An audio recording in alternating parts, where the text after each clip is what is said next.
You love your garden deeply, spending time every day admiring the plants and feeling proud of the small green space you created. You water it regularly, believing that consistent watering is the most important way to show care and responsibility as a gardener. You protect it from harsh sunlight and harmful insects, carefully watching for anything that might damage your plants.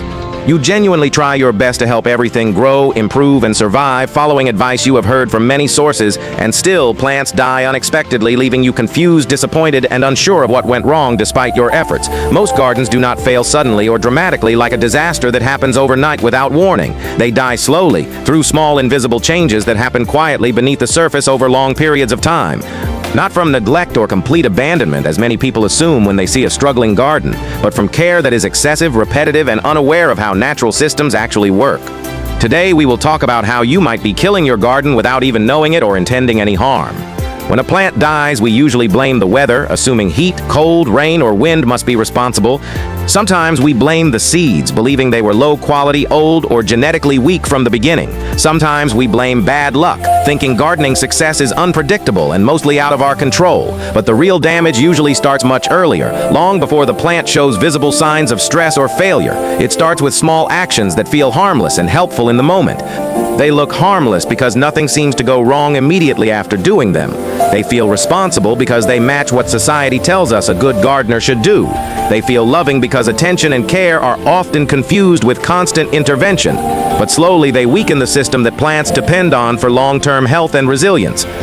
The garden stays green for weeks, giving you confidence that everything is working perfectly. Sometimes for months, the plants continue growing just enough to hide the damage beneath the soil. Everything looks fine on the surface, with leaves standing upright and soil appearing neat and clean.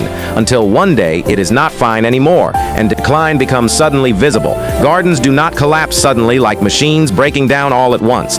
They erode quietly, losing strength piece by piece until they can no longer support healthy growth. Water feels helpful because it gives immediate visible results and makes plants look refreshed. Touching plants feels caring because physical contact makes us feel connected and involved. Cleaning the garden feels disciplined because order and tidiness are often associated with good management. But plants are not pets that need constant handling, attention, and supervision.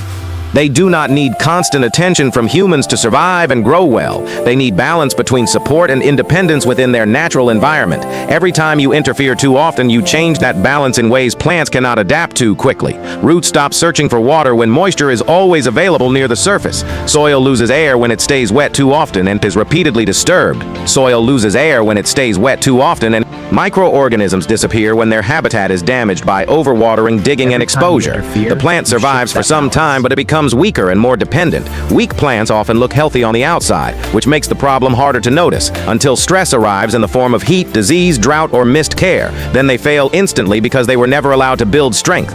Daily watering is one of the biggest mistakes many well-meaning gardeners make. It trains roots to stay near the soil surface instead of growing deep and strong. Shallow roots mean fragile plants that cannot survive stress or changing conditions. Frequent digging breaks soil structure that naturally forms to support water, air, and life. Soil becomes compact and lifeless, making it harder for roots and organisms to survive. Removing every fallen leaf removes protection that soil naturally relies on for moisture and nutrients.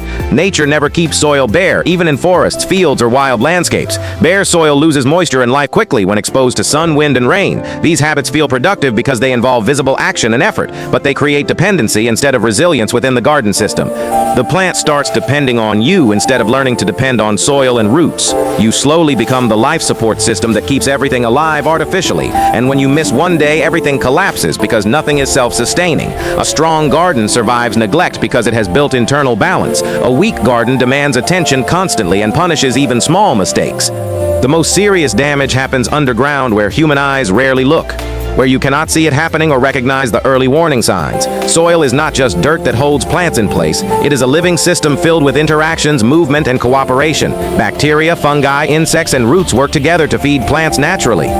When soil is disturbed again and again, it slowly shuts down its life processes. There is no warning sign that clearly announces this damage. No bad smell rises to alert you of the problem. No visible signal appears on the surface at first. Just silence beneath the ground where life once existed. Plants growing in silent soil are already dying, even if they still look green. The solution is not doing more work or adding more products. The solution is doing less and allowing natural processes to recover. Water deeply, not daily, so roots are encouraged to grow downward.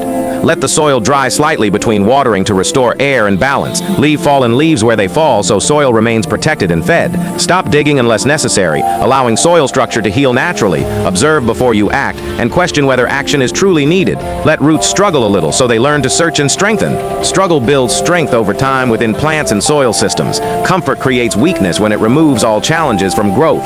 Your garden does not need perfection or constant control. It needs patience, time, and trust in natural processes. Most plants do not die because you did not care enough. They die because you cared too much in the wrong ways. Understand first before reacting emotionally to problems. Act later with intention, restraint, and observation.